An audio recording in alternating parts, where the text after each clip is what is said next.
Ito ang inyong lingkod na nagbabalik upang magbigay ng mga balitang walang bias at pawang katotohanan lamang. Ito ang Bayang Pinas. Ang isyong ito ay naging usap-usapan sa buong bansa at iba't ibang social media platforms. Ngunit bago tayo magsimula, tayo muna po ay magbasa ng mga komento at mga opinyon ng ating mga mamamayan at mga netizen. I am a Catholic, but I will surely vote for Pastor Kibuloy.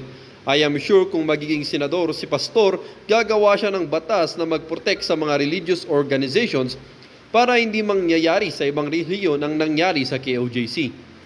PhilHealth ipaimbestigahan. Walang hiya naman ito ang baha ngayon. Wala silang mag-isip or wala silang maisip, wala talaga itong administrasyon na ito. Nabuwang Jude, sana mag-eleksyon na bukas, nakakasuka na sila. Si Risa mas tinutukan ng mga kalaban niya sa politika kesa sa problema ng kagutuman, kamahalan ng bilihin at mga pagbaha sa kasalukuyan. Mindanao and Visayas solid for Pastor Kibuloy. Isa sa nagpapanalo kay Riza Hontiveros sa senadora ay ang taga-KOJC dahil sa endorsement ni Sara Duterte. Ngayon, yung more or less na botante ng KOJC ay mawawala na lahat kay Riza Hontiveros at sa senatorial slate ng bangag na administrasyon. Pumili tayo ng mga bagong senador para magbago naman ang image ng Senado. Huwag nang iboto yung mga matagal na sa Senado, lalong-lalo na yung mga doble kara at balingbing. Walang taong maaasahan dyan at walang mga prinsipyo. Iboto natin si Kong Rodante Marcoleta, Vic Rodriguez, Pastor Kibuloy, Bongo de la Rosa at Jimmy Bondok. Hindi ako KOJC, pero my sympathy is with Kibuloy. You can see how beautiful his place was and how organized and professional his people are. Goes to show he has impressive leadership skills. He's a visionary. Well, para nga sa kabuang detalye at impormasyon ay panoorin na lamang ang buong video. At salamat na rin sa ating mga solid viewers sa walang sawang pagsuporta. At kung bago naman sa ating channel ay syempre, huwag kakalimutang mag-subscribe, pindutin ang notification bell, piliin na rin ang all upang laging maging updated sa mga balitang bago, totoo at walang bias dito sa channel ng Bayan, ang Bayang Pinas. Huwag din pong kakalimutang mag-iwan ng like at i-share ang ating mga videos. Muli po mga kaibigan, maraming salamat and God bless!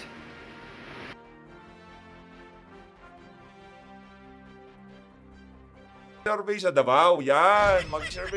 Mag-survey kayo sa Cebu para makita nyo, hinahanap nyo kung sino ang suportado ng mga tao doon pagdating sa senatorial candidate. Tuloy natin to. Game.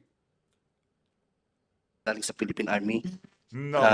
Noon po nag-start yung ano ni Kibuloy po, yung private army po. Nung panahon pa po ng Sa tingin ho natin mga kababayan, bago pa itong hearing na to, meron na kayong napag-usapan. Anak na to. O, di yung private army magpapabalata. po.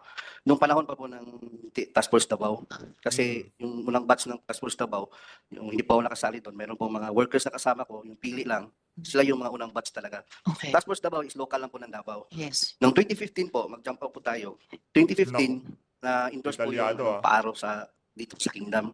Because Paaro is gamit na gamit po kasi national na po siya. Ano po yung paaro? Philippine Army Affiliated Reserve Unit. Okay, paaro. Paaro po. Under po ng 11 RCDJ. At saka po, yung sa RSCOM po na yung ang nag-train po is 1105 Community Defense Center ng 11 RCDG. So yung paaro nasa ilalim ng 11 RCG, RCDG po. RCDG. Ano po yung RCDG? Reserve, RCDG is Reserve Command po. Ng Philippine Army. Opo. At yung paaro nasa ilalim ng 11th RCDG at ng Ano po? si Nag-train po is yung sa 1105 Community Defense Center po. nag-train. Opo, 11, yung under po ng 1105th Opo. Community Defense Group? Group po. Community Defense Group. Okay, Defense Center po. Defense Center. Okay. Bali po. Ikaw na lang kaya magbasa sa Senator Risa, halatang parang ang dating pinifeed mo siya ng mga information alam mo naman pala yung binabasa, nagtatanong ka pa, ito talagang si Senator Risa. Po yung second Signal Battalion po is ano po yan, binubuo po yan ng buong Kingdom members o workers po. Wala pong nakasali dyan ng mga tagalabas.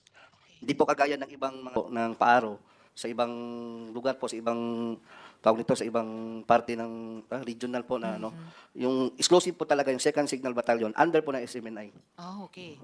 Under ng SMNI, yung Opo. media company. Opo, media Pero company yung media company ng SMNI, merong sa ilalim niya nitong 2nd Signal Battalion. Ito po yung certificate ko po, sinerex ko po. Okay. Sign ko po yung ano Yes, talaga. please. And then pakisubmit ng Nako. kopya sa aming COMSEC. So, Ito po FYI. yung ano namin, yung sa September 7. Ayos yung certificate mo, sir. Talagang yung pinag-aralan mo, talagang tinreasure mo.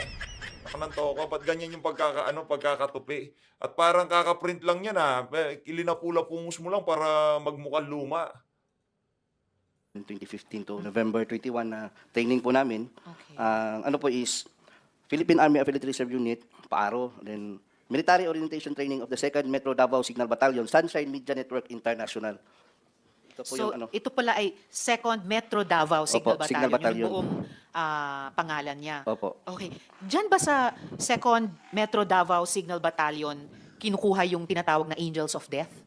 Actually Naku po, meron po. po tayong ano. Yan ang nga ba dyan po niya sinasabi kinukuha. natin, Angels of sabihin, yung Angel of Death po kasi, yung mga nagpumapatay po, yung mga, labi na sa mga kasamahan ko, na mga worker na napatay na po. Bali, kung saan po, for example, ako po, pag nakitaan ako ng loyalty, yung talagang gusto kong pakita yung faithfulness ko sa ministry, sa anak ng Diyos, bali kong gawin yun. So yung pagkaalam nyo sa Angels of Death ay pumapatay sila, pumapatay pati ng workers, pumapatay ng workers para magpakita ng loyalty. Grabe naman ho yung mga litanya nito si Senator Risa Hontiveros. Yung binanggit ho nila yung word na gumugurgur dyan sa hearing na yun. Akala mo talagang yun na ho talaga. Hindi pa napag-usapan sa husgado, sa korte o kung saan pa mga yung mga lugar na dapat pag-usapan yung mga ganyang klaseng bagay. Yung dating kailangan ng tanggapin na sambayan ng Pilipino kung gumugurgur talaga sila. Ganun talaga ang totoong nangyari. Anak ng toko. Kay Tibuloy. Yung Angel of Death is nabuo po yun, yung sa mga against sa kanya. Like sa pastoral po, narinig niyo po sa kanyang yung na ano po ni Lulia, na papatayin yung mga pamilya nila pag lumabas, pag marami silang alam. Tapos lumabas sila, hindi na sila maaaring makalalabas sa ministry, sa poder niya. At saka maraming alam po, yung nakakaalam po sa, lalo na sa pastoral, inner circle, yung mga ganun po. At saka mayroon din pong member ng, yung sa Angel of Death, yung kasama ko rin po, yung si Simon Tagnipis. Si Simon Tagnipis po kasi, siya yung pumatay kay Jarog. Kay Jarog po. Jaruk. Opo, Jaruk. Sino po si Jaruk? Duming Jarog, hindi ako dato po yan ng Kausayan. Kahusayan? Sitio Kausayan ng... Sitio Kahusayan. Opo, yung sa atayan, sakop atayan ng Manuel Gianga sa Davao City. Sa Davao City, Sitio Kahusayan. Mga kababayan sa mga hindi ho nakakaalam, itong si Senator Risa Hontiveros, nung mga kabataan niya, isa ho siyang artista. Kitang-kita niyo naman ho kung tanongin niya itong resource person, sinong Jarok? Pero alam niya ho lahat yan. Natural, i-screen yan ng mga bata mo. Alamin nila yung background kung kung talaga nga bang galing siya dyan sa KOJC, anak ng tok. Alam niyo lahat yan. Maklase ho talaga tong si Senator Risa. Bago natin ituloy yung ating talakayan, meron ho munang nagpa-good vibe sa ating huling video dito kay Sir Roderick Bautista. Mega love shoutout. Maraming salamat to. Maraming salamat. Ingat ho kayo kung nasaan ako man ho kayo ng daigdig naroon. Palakpakan natin itong si Sir Roderick Bautista. Palakpakan. Thank you ho sa $9. Nakasama ko po yan, open secret na po yan sa security department sa amin na siya yung talagang tumira kay Jarog. Ang security department, ito rin po yung 2nd Metro Davao Signal Opo, Battalion. Opo, under po ng Okay. security department yan ng Kingdom. Kasi more or less 21 department yung nasa loob ng Kingdom. May logistics, and transportation. Opo, logistics kina Mr. Opo. Resita at Opo. tiging kayo naman sa security, department. Okay. Ganun po yung namin set up po dyan sa loob. Okay.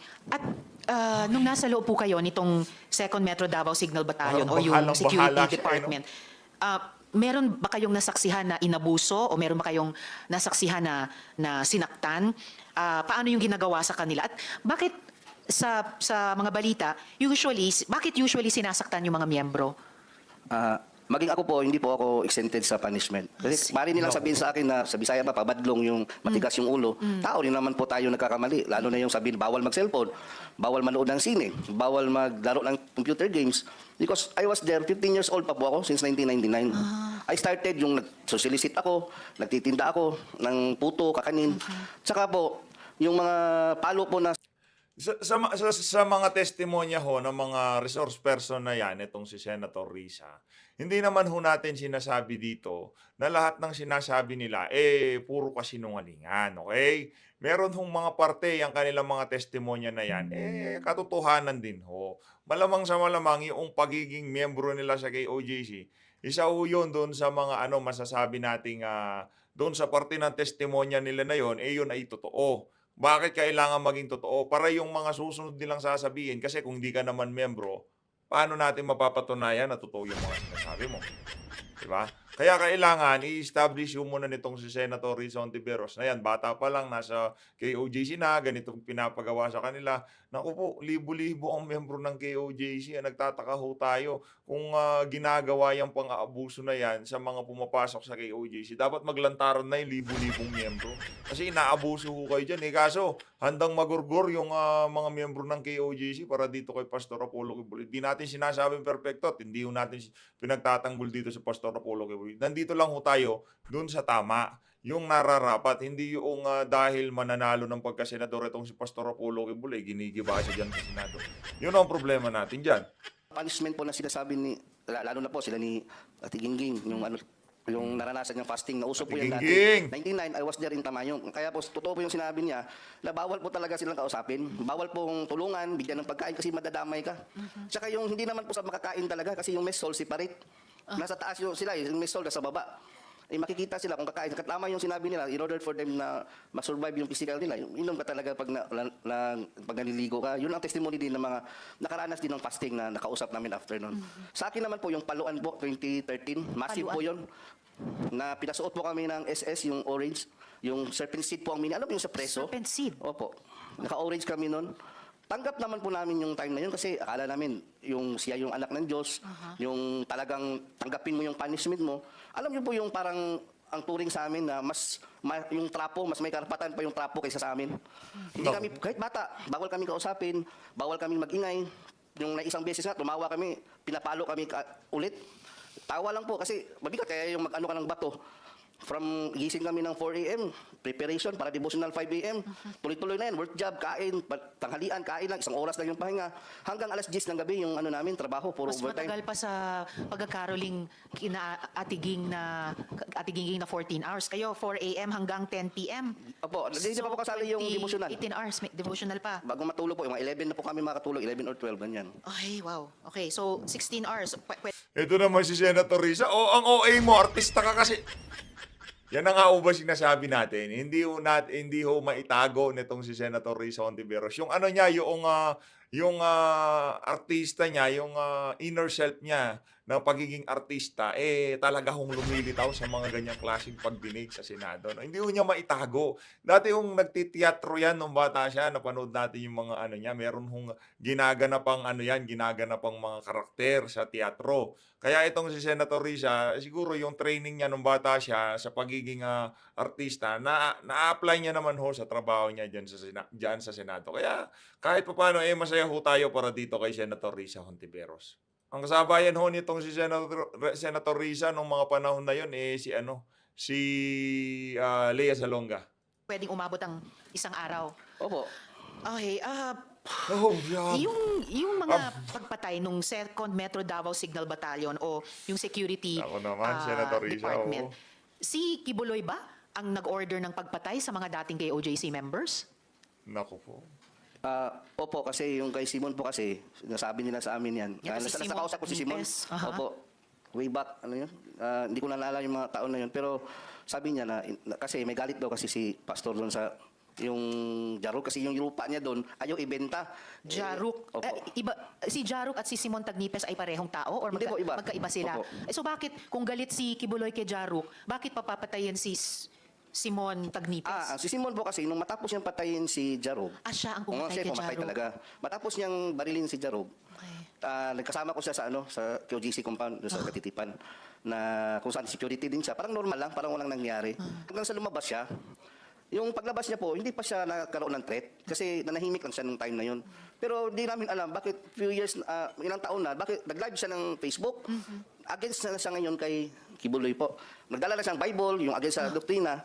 Sabi ng ano niya, yung mga kanyang pamilya niya, pinuntahan siya doon, nilapitan upang pabalikin. Ngayon, ayaw na niya kasi sabi niya, ngipin sa ngipin, mata sa mata.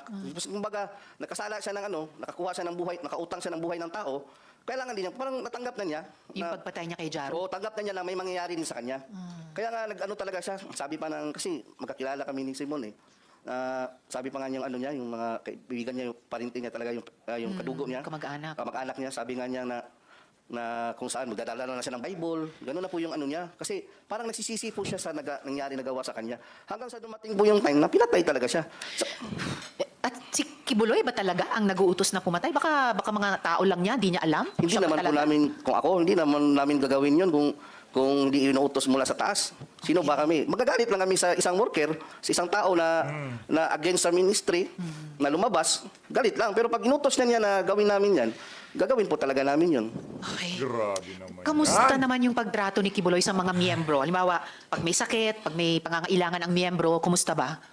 Pag may sakit po, yun lang po yung ano doon kasi kami, ordinary worker. Dati yun, naranasan ko po nung nagkasakit ako ng pneumonia, basal pneumonia. Binibigyan lang po kami ng pamasahe, 100 piso. Tapos pa-check up sa SBMC, sa public hospital, SBMC. Tapos, Southern Philippines opo, Medical Center. hindi naman sa inaano natin, minamaliit yung SBMC. Maganda naman yung serbisyo doon. Pero sa ngalan na nag-solicit ka, nakapagbigay ka ng income, 10 to 15 nakapagtrabaho. million Oo. every, ano ba yung sinabi kanina? Every Yung buong month. pinag-anuhan namin, Oo. yung araw-araw naka-income kami pag mayroong month of blessings, yung AOH na sinasabi, nakakontribute ka ng pera tapos nagkasakit ka, i-ano ka lang, i-check up ka sa SPMC, tapos niyan, ano ka pa sa lingap. Yung programa po ni doon po sa Davao yung lingap. Aha. Pipila ka doon ng ilang oras. At saka hindi po sinasabi, pinatawag nito yung Madam Chair, yung hindi pinapakilala na kingdom kami. Galing ka kami kay Kibuloy kasi mas mapapahiya daw si pastor.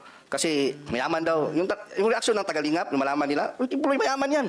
Bakit kayo nanghihingi ng Yun na sa nga. ayuda. Ganun po yung Tama rin. So, kasi nakaka-generate kayo ng malalaking pera, Opo. pero hindi, kumbaga, katumbas yung medical care na medical care po. nakukuha nyo kapag kayo naman ang Naku po, yung yung mga ratsada nitong si Senator Risa Hontiveros, basang-basa na ho natin. Mga kababayan, hindi nyo pa ho ba nakukuha itong mga galawan na to nito si Senator Risa? Matagal na ho natin pinapanood tong ali na to. Pero ang atin lang ho dito mga kababayan, no? Sana dito sa mga ginagawa na to ni Senator Risa, lalong lumakas itong si Pastor Apollo Kibuloy at manalo siya dyan sa Senado. nagkasakit. Kung may ibang pangangailangan bukod sa health, ganun din ba yung nangyayari lang? Yung halimbawa po, yung katulugan nga namin, alam po nila General Torre po yun, yung nagpasal kay Maranta, nakapasok sila doon, yung tulugan namin ng mga babae doon. Parang dito, malaking galit, tapos parang mga sardinas dyan. Tabi-tabi, lahat. Walang maayos na tulugan. Kaya kabaliktaran po lahat nakikita natin sa TV, yung propaganda. Saka yung yung binibigay sa amin supply, sabon, ayan. Yun po, yung honorarium, swerte lang, mabigyan ka. Asan yung mga katabi mo? Yung katabi mo mga natutulog doon. Ba't ikaw lang?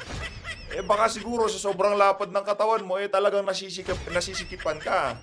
Pagdating naman dun sa medical care, hindi natin alam yan. At dun sa pagkain naman, sa tingin ko may mga panahon na to, kumpleto na kain mo. No? Pati dyan sa Senado, mantakin mo habang nagsasalita ka, meron nakahain sa'yo. Nakananto ko Minsan weekly o 200, depende sa tagal mo na sa loob. At sa kabila ng milyones na kinukwota sa inyo buwan-buwan. So pati yung mga higaan, ilang paligo lang kumpara sa kailangang higaan ni Ate Gingging nung may bare tapos may pako. Opo. Ito very bare din sa karanasan ninyo. Ngayon, Sir Edward, pagkatapos nung mag-share kayo ng testimonya nyo sa Senado sa pamamagitan ng video noon, inamin mo na lumapit ka kay Crescente Canada. Yes, kayo po. So, maaari mo bang ikwento, Sir Edward, yung encounter na iyon? Opo, ganito po yan. Di ba po, yung last December, Opo. nag-ano po tayo ni attorney, yung Sa yung office about po. sa yung coming na hearing. Opo. Naku po, talaga naman palang pinaghandaan ni Since December pa pala to Para ano pala to, parang parang pelikula pala tong pinapanood natin na to mga kababayan. Since December pa lang pala talagang pinaplansya na ni Senator Risa Hontiveros to. Mga kababayan, enjoy nyo yung ating mga susunod na mapapanood kasi pinaghirapan yan ng ating napakahusay na senadora. Gaya po sinabi ni Yulia, kahit nila po ni Gingging, lahat kami dito, loyal at committed po kami lahat. Naniniwala kami na anak siya ng Diyos, glorified body. On the Kahit na involvement of lumabas the ka, alleged aid. dahil parang doon ka na lumaki, yung mundo mo doon na umikot. Doon na umikot yung mundo mo. Tapos pag na-anuhan niya na nalaman mo na para sa isip mo na siya na talaga yung daan at totohanan kahit nasa labas ka, Maano ka, magkaroon ka ng takot, baka mamatay ka, tapos siya yung harapin mo. Kung ganun po yung nararamdaman namin. Kaya, nung time na yon, uso yung pinalabas na glorified na raw si Pastor. Yung time na yun, hindi na siya nagpapakita gaano. So, lumapit ako ngayon kay Enting Canada po, Crescente, sa Barangay Hall. Kasi baka sakali ako na totoo nga si Pastor, ko talaga, nakadecide talaga ako na lumapit. January 16 or 17, kung di ako nagkakamali. Nitong taon. Kumbaga, pagtatraidor po yung gagawin ko, yung ganun. Kasi isusuka ko yung mga contact na staff ninyo. Gagawin ko talaga yun. Kasi parang na-feel ko na totoo talaga to si Pastor. Parang, Lord, patawad po kung kaganon ako, nakakontak ako sa kanila, nila Arlene. Ganun po na-feel ko kasi I've been there for 20 years. Tapos yung faith mo, yung, alam mo na lumaki ka sa isang relihiyosong pamilya, yung ganun po. Tapos, paglapit ko po nung time na yun, buti na lang, may sinabi si Inting, bago ko na ibigay, buti na lang, hindi ko na ibigay yung number. Hindi kasi siya nag-ask nung una. Unang ginawa niya, nag-usap kami, fellowship, ang ganda ng fellowship. Ito, ganyan talaga yung sa kingdom, buhay ni Pastor, ganyan. Bigla lang kalagitnaan, iba yung usapan namin. Ba't naman kasi kayo pumupunta dyan? Ba't naman kasi kayo nag-testimony dyan? Hindi mo alam. Baka may riding in tandem na paglabas mo. Ganon. Riding in tandem. Yun po ang sabi niya sa akin. Baka may riding in tandem. Ano pang sinabi niya sa iyo? Tapos bukod sa silang bayon riding in daw, tandem? yung silang bayon po, yung military po na namin, yung naka-DS po kay Ibuloy, sabi niya, silang bayon, bago lang may pinatay. Ano pangalan nun? Lambayon po apelido. Lambayon. Parang Dino ata yung pagkakaalam ko. Nilo Lambayon. Dino Opo. Lambayon. So nung sinabi ni Mr. Canada yan, Enteng Canada, na isang riding in tandem lang yan, tama ba na tinanong niya sino yung kausap mo sa mga staff ko? At nung binanggit niya yung riding in tandem, kaugnay ng mga staff ko, ano yung pagkaintindi mo sa tanong na yon at sa sinabing iyon? Ang pagkakaintindi ko po, na maaari kaming ipapatay kung papatuloy namin itong ginagawa namin. Kasi pagbanggit niya na silang bayon, doon po ako medyo na, kasi silang bayon po kasi, kasama ko yan sa Julo, na nangharas doon sa yung mga native doon, yung mga nakatira sa Julo. Ang mga lumad? Lumad po. Aha. Pumunta nga, yung ebidensya, marami tayong ebidensya. Yung si LJ Lindaan, yung sa JMA, pumunta doon. Yung si dating chief ng Tibungko at Tugbok, si Alcala ba yun na pumunta din sa amin, interview. Ako yung kaharap. Yun po yung mga kasi silang bayon po kasi, alias pa nga siya noon, alias Rico, tapos naka-wig siya. Alias Rico? Oo, ginamit niya doon sa Julo. And kanina nung Sir Edward, nung binabanggit nyo si Montagnipes at Jaruk, may binanggit din kayong usapin ng lupa. Ito rin ba ay kaugnay ng mga hinaras na mga lumad? Or Opo, kasali na yun sa Julo, buong ng Tamayo. Jolong. Julo, Sitio Julo. Sitio Jolong. Opo. Okay.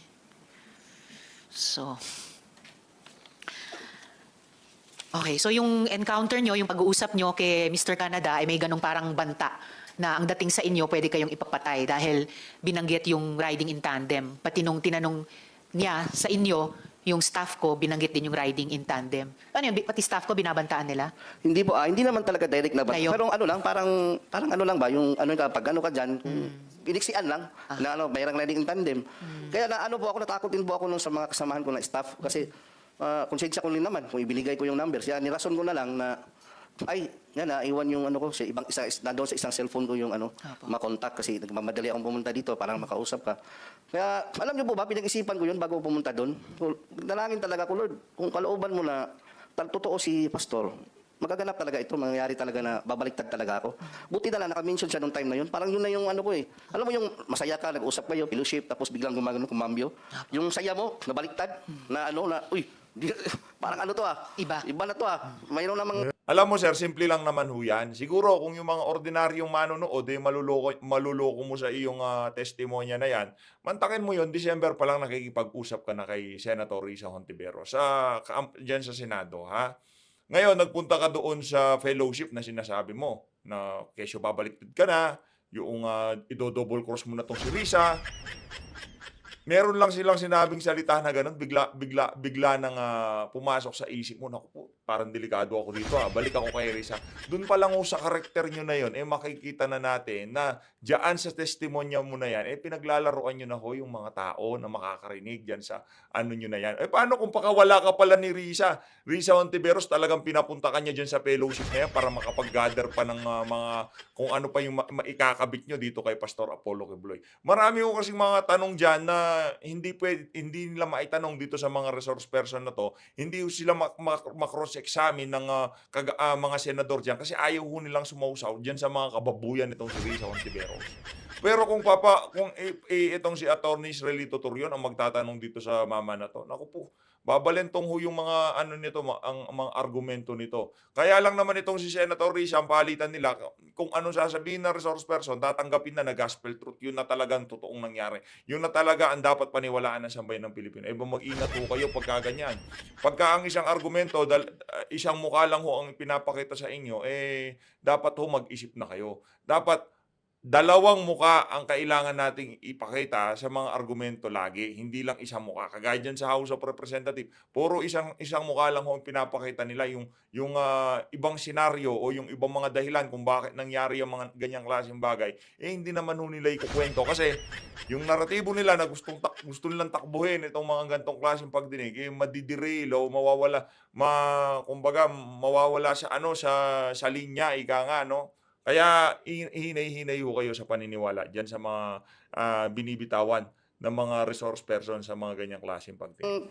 Inutusan niya si Simon. Kaya lahat ng napatay po nila, na mga kasamahan ko, sila Simon Tanipes, sila Nanay Elsa Bolivar, si Raymond Pasiol, naaalala ko po doon sa yung na-recall ko ba sa isip ko, Naku, bigat to, recall na. yung kawawa yung mga kasamahan ko. Recall na Si talaga. Elsa Recall Bolivar na na to. binanggit din ni Ate Gingging kanina, yung senior citizen. Opo.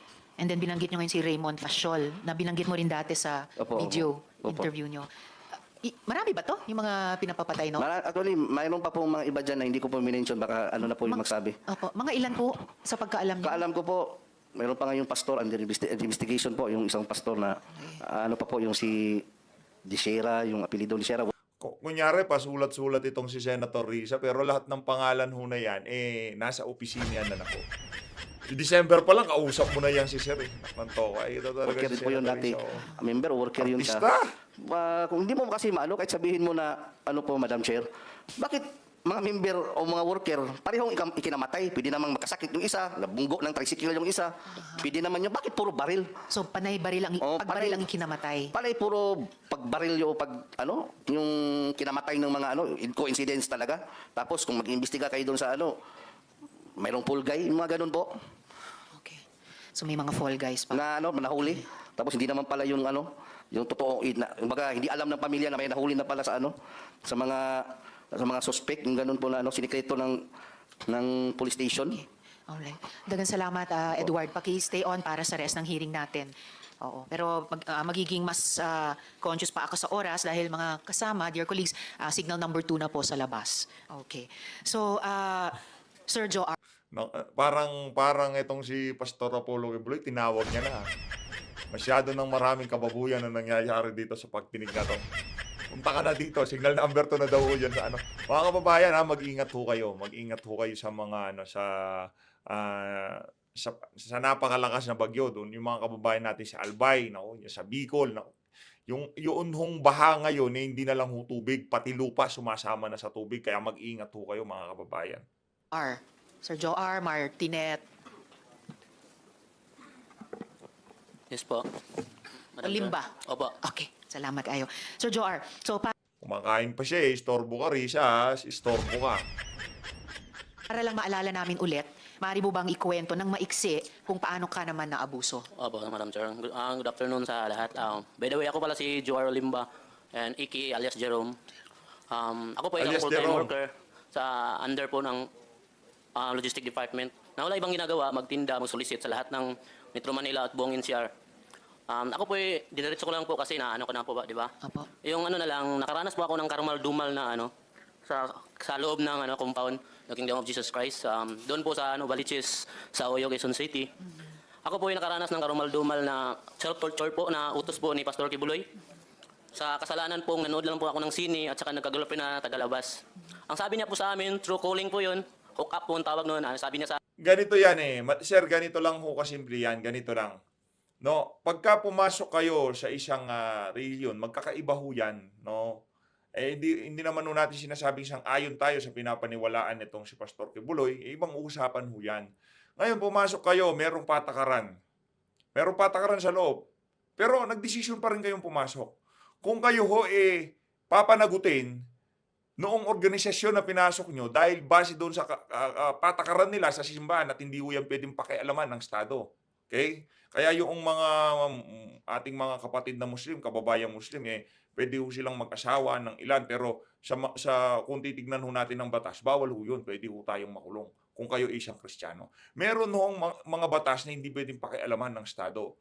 Ngayon, yung mga batas sa loob ng simbahan na pinasok nyo, nakipag-isa kayo, naniwala kayo, at alam nyo na itong mga patakaran na to ay nag-i-exist sa isang organisasyon at nagpatuloy pa rin kayo. Ngayon, pagka meron kayong linabag, umiiyak kayo dyan sa komite nitong si Senator Risa Hontiveros. Meron ho tayong problema dyan. Lahat kayo, ang gagawin nyo, iuntog nyo ang ulo nyo sa pader. Hindi kayo titigil Pader. hanggat hindi kayo hihinto. Hindi nagdurugo. Tapos po, suntok namin yung kamay namin, hindi kami titigil hanggat hindi magdurugo. Tapos, mayroon pa nga ako mga katibayan dito, Madam Chair, na sa kamay ko, may mga papaki dito sa ano ko. Then that time, meron din nagdala sila ng yung mga dinikdik na sili. Tapos, pinapalagay sa amin, sa aming mata, bibig, at buong ari namin. At pagkatapos nun, hindi namin alam kung anong mangyari sa amin. Sabi na lang sa sarili namin kasi faithful pa kami ni Kibuloy nun para sa ama to. Sabi na lang, sabi ng kasamaan ko sa isa doon, hindi na pala langit to, impyerno na pala to. Yun ang sabi ng kasamaan ko noon that time. That time, hindi pa nakontinto. Pagkatapos, after 2 weeks ata, dinala pa kami sa doon sa Guadalupe. Pinatrabaho kami ng walang permit, yung building yung ginagawa niya ngayong SMNI. Kami pinakauna ng trabaho doon. Tapos binigyan lang kami ng 2 damit. Yun lang, palitan lang. Trabaho kami noon, 2 buwan yata kami nagtrabaho doon. Doon, pagtatrabaho namin, para sa ama din. Yung ginagawa namin kasi para sa ama, nagdadalangin din kami. But that time, was time na sa katagalan namin magtrabaho doon, naisipan namin parang hindi na yata tama to Di ba? Pagtrabuhain ka na walang permit, tapos bawal kami magtrabaho ng umaga kasi bawal nga, kasi walang permit. Gabi bawal kami, makita. madaling araw hanggang umaga, alas 6 kami magtrabaho. Lahat ng mga kwarto doon sa building na yun, binabar down namin, pinagamitan namin ng hammer. Yun lang ginagawa namin. Ilang taon yun, ilang buwan. Kaya pagkatapos nun, naisipan namin siguro na, nag-isipan namin na tumakas na lang. Wala kaming pira nun that time, di ba? Wala kaming damit, todes lang, di ba? Ang ginawa namin, meron kami nakukuha ng mga doon, mga bakal, Madam Chair. Mga bakal, tapos meron kaming doon kaibigan sa labas kasi hindi kami makalabas kasi meron kaming gwardiya, 2 may mga armado Mga armalite pa yung mga baril. Wow, long arms. Naka-uniform pa, na task force, Davao that time yun. Task Force Davao sa Yun din Guadalupe, sa Makati? Opo. Pag panis din namin doon sa Oyo, meron din mga 2 armado din. May mga baril din. Hindi kami makalaban. Kaya para sa ama na lang yung ginagawa namin yung punishment namin. Parang ho yan, malabo hong mangyari yan. Sa Davao, merong mga ganong klaseng anomalya. Sa pagbabantay nitong mga Duterte, meron ho tayong problema dyan sa nyo na yan. Yarin lamang sinabi nitong si Sir na pinagtatrabaho sila ng walang permit. Bakit kayo lang ho nitong yung medyo mataba ang lumantad dyan? Bakit wala ho kaming nakikitang ibang mga mukha? Kayo't kayo ho ang laging hinaharap nitong si Senator Risa Hontiveros. Pati ho yung mga nakatakip ang mukha, nasan na yung mga yun? Kasi kung madami talaga kayo, yung inuuntog yung sarili nyo, linalagyan nyo na sili, dapat ho sana hindi lang ho kayo ang nasa upuan na yan ngayong mga panahon na to. Ang tanong ho, itong si Sir, parang nakita na ho natin to dun sa mga naunang yun. Ang dating parang gumanda na kutis niya, medyo tumaba-tuba na siya. No? Magkano ho ba ang bigayan? Yo? Hindi ako makapaniwala yung ganun yung punishment namin At paano mo nakumpirma na si Kibuloy mismo ang nagpapayag or nagpagawa ng ganong torture sa inyo, yung paguntog ng ulo, pagsuntok ng kamay, paglagay ng sili sa sensitibong parte Siya ng po talaga katawan? nagsabi kasi that time nasa Amerika siya noon. Kapag kasi that time noon, yun, MOB, month of blessing niya noon Tapos lumit yata yung kita, kaya galit na galit siya. Kahit minor lang yung kasalanan namin, yun na yung for the first, hindi kami kapaniwala, yun yung sinabi niya na bakit ganun yung punishment namin. Kasi kadalasan yung punishment namin lang yung sinasabi natin, yung fasting lang, or palo sa puwit, di ba? Hindi, naisip namin, para naman to, fraternity, di ba? Pag ganun. That time, tinawag kami lahat, pinaakyat kami sa taas. Lahat ng may mga kasalanan, Madam Chair, pinaharap dun sa altar. Tapos, tumawag si Kibuloy through calling, hook up, tapos yung cellphone, tawag siya, tapos kinukunik sa speaker para marinig namin lahat. Tapos binabanggit nila yung lahat ng mga kasalanan namin isa-isa. may naglalaro lang ng Dota. Ang sa akin nun, nanligaw lang ako tapos nanood ng sine. Samantala sila, nanonood pala sila ng sine sa Amerika everyday. Di ba? Sabi ni Ate Gingging. Oo. So, narinig nyo talaga siya, yung boses niya na mag-utos ng palagi yan, kanyang mga Madam Chair, kasi torture. hindi na bago palagi. Kasi palagi din ako na-hook up niya dati. see. Kapag nakakasuntok ako ng guard sa mall, kapag nagtitinda ako, kasi nagagalit ako eh. Nagagalit ako sa mall kapag nahuhuli ako tapos sasabihin ng guard, kibulo yan, siyempre. Magpakamatayan kami para sa kanya, di ba? Ihanda namin, buwis namin ng buhay para sa kanya. Ayaw namin, kasi yun ang utos namin, hindi dapat maano si Kibuloy. Hindi siya masali sa anong ginagawa namin na paghahanap ng pera. Di ba? At tama ba, Sir Joar, yung balita namin na pagkatapos lumabas yung video testimony mo nung sa nakaraang hearing, ay kinasing yung maliit mong karinderya? Opo, meron kasi tinanong ko po yung may-ari ng, hindi to kasi pagkatapos, hindi ako umuwi doon kasi natakot na ako eh. Tinawagan ko yung may-ari ng inaupahan ko doon sa karinderya ko. Sabi sa akin, huwag kang muna umuwi dito kasi mayroong mga tao dito nagpipicture. Tapos naghahanap, saan daw ako. Kaya hindi na ako umuwi. So, Yun lang. kinanap ka takot ako. by name? Oo, yun lang. Pero hindi ko naman sabi kung sila yun. Okay. Okay, salamat kayo. Thank you Salamat, po, Madam Sir Chair. Joar. At ngayon gusto ko rin matanong si Ms. Jocelyn Mondehar. Kain ka na, Joel, kain ka na. Ms. Jocelyn, maraming salamat, Ms. Jocelyn, at talagang mabuhay kayo sa pagkuha, no? Yung matagumpay na pagkuha nyo sa anak ninyo. And salamat din sa pagbanggit sa DSW at DepEd dahil mamaya may itatanong din tayong kahit mabilis sa kanila dun sa pag-rehabilitate ng mga bata na kinuha na ng magulang o ng gobyerno sa KOJC, kaugnay ng moving forward natin mula sa itong napakarami at matitinding problemang naimbestigahan natin dito. Maraming salamat, Ms. Jocelyn. Paki-stay on sa hearing natin in case Yes po. may iba pang mga kaugnay na Yes, maraming salamat Salamat din po. So ngayon po, dadako na po ako kay Apollo Kibuloy. So, Mr. Kibuloy, bibigyan ko po kayo ng pagkakataon na magresponde sa mga akusasyong ito at marami po sila. Pero unang tanong po, ilan ang miyembro ng KOJC? Salamat po, Madam Chair, sa pagkakataong ito na Ayos! makaharap ko ang lahat ng mga nandirito at narinig ko ang kanilang mga testimonya. At magpasimula po tayo kay Ms. Valdehuesa. Pastor Kibuloy, Mr. Kibuloy, Madam yung Chair. tanong ko muna, ilan ang miyembro ng KOJC? More or less po sa tingnan ko po muna ang exact na Kahit in estimate po. more or less po including mga partners, yung ibig sabihin ng partners, yung hindi pa membro, pero covenant partner na sila, mga more or less 7 million. So kasama, so miyembro plus covenant partners, mga 7 million. Oo. Paano ba yan, Senator Risa Hontiveros? Sa susunod na election, parang more or less meron ng sure vote itong si Pastor Apollo Kibuloy ng 4.5 million. Palakpakan. Yan ang kinatatakot nitong si Senator Risa. Makasama niya dyan si Pastor Kibuloy. Sa inyong pagkabilang. Okay, sa mga At kung sakaling makasama ho niya itong si Risa Hontiveros, itong si Pastor Apollo Kibuloy, tapos na termino nitong si Risa Hontiveros sa 2028, pero itong si Kibuloy, nandyan pa rin ho hanggang 2030. Palakpakan. follow-up question ko po. 31. Dun sa mga testimonya na ng mga victim survivors, Nasa sinexually pati. abuse nyo ba ang mga babae at mga menor de edad? At Wala ginamit nyo pong- ba ang relihiyon para i-sexually abuse Wala sila? pong katotohanan yung kanilang mga sinabi. Kung meron po silang mga charges na kriminal laban sa akin, malaya po silang mag-file ng kaso at doon ko haharapin at sasagutin sa tamang forum sa korte ng ating lupa tulad ng kinakaharap namin ngayon. And actually, on that matter and for the record, may at least isa sa victim survivors na dati nang naghain ng kaso sa inyo dun sa Davao, kaya lang dinismiss. Kaya inappeal nila sa Department of Justice.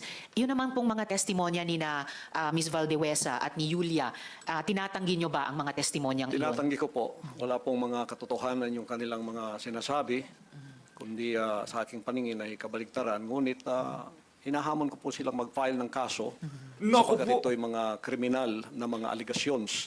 At ito ay para maging fair, ay maghain po sila ng mag-file sila ng kaso laban sa akin o kanino mang kanilang gustong mag-file laban sa mga kingdom na leaders or members because we are under the law of the Republic.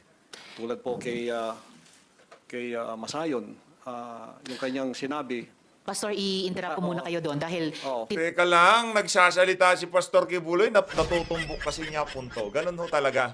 Ganyan ho talaga yung mga yung mga congressman at senador na hindi nila mapahintulutang magsalita ng sobra itong mga inaakusahan o yung mga ginigipit nila diyan sa mga pagdinig kasi ang mangyayari ho, masisira yung kanilang argumento laban dito sa mga individual na to. tinatanong ko muna yung mga Yes. testimonya ni na Miss Valdewesa at ni Sorry Julia. po, sorry po. Pinalimos niyo po ba yung mga bata para i-sustain ang operasyon ng KOJC at Wala. para tustusan ang inyong Wala lifestyle? po kaming mga palisiya na magpalimos ang bata. Kung Pero walang polisiya man, pinalimos niyo ba sila? Hindi po.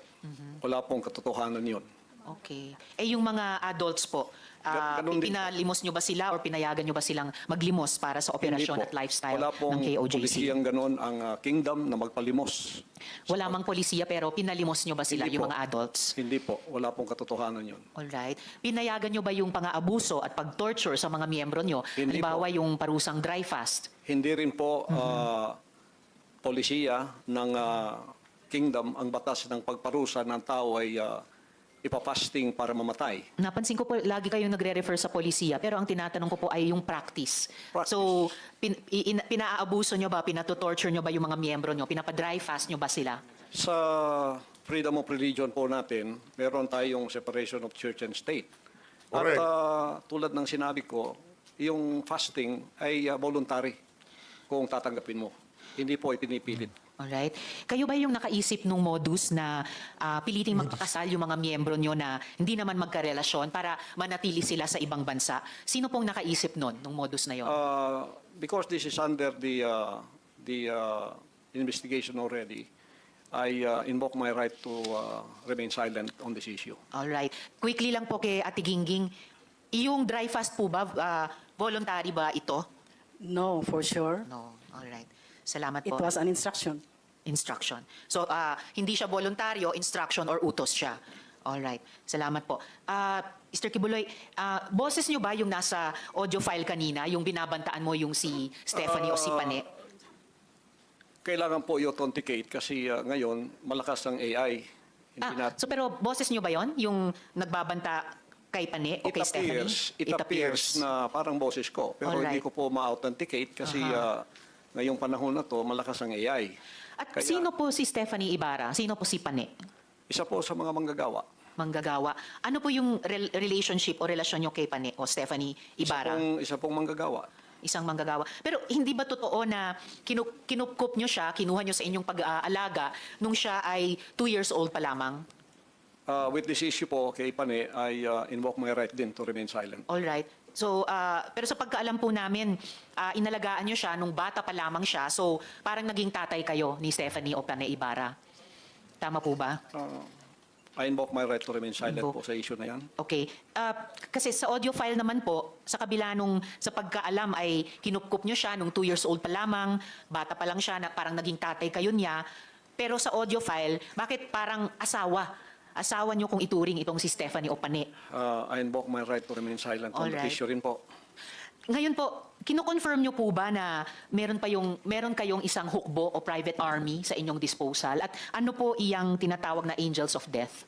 Yan po ay kasinungalingan at kung yan ay akusasyon, inihiling ko ang accuser na mag-file siya ng kaso laban sa akin. Okay. So, sinasabi nyo kasi nungalingan yung isang hukbo na nasa inyong disposal. Opo. Pero ano naman po yung angels of death? Hindi ko po, invento po nila yan eh. Invento lamang. Ano ang, kanina po kasi sinabi po ni Sir Edward na yung, ano ba ito? Yung, saan na ba yung notes ko? Teka ha. Okay, Edward. Yung 2nd Metro Davao Signal Battalion ay may kaugnayan sa Task Force Davao. So, ano ang ugnayan kung mayroon ng Angels of Death dun sa DDS o Duterte Death Squad naman? Naku, yan na nga ba sinasabi natin? Kukonekta na ho Wala niya. po akong personal knowledge niyan, so I Walang invoke personal my knowledge. right to remain silent on that issue also. All right. Tapos, pwede nyo bang ibahagi sa amin, mula sa perspektiba nyo, yung detalye ng law enforcement kung paano nakuha nila ang kustodiya sa inyo? Pakiulit po. Mula sa inyong pananaw at karanasan, paano pong nakustudiya kayo sa kamay ng gobyerno, ng ating law enforcement With agencies? that issue po, I also invoke my right to remain silent. All right. Sige. Bago po ako dumako naman kina General Torre, meron po akong IFA flash dito po sa ating monitor. Panoorin natin lahat, pati ninyo, Mr. Kibuloy.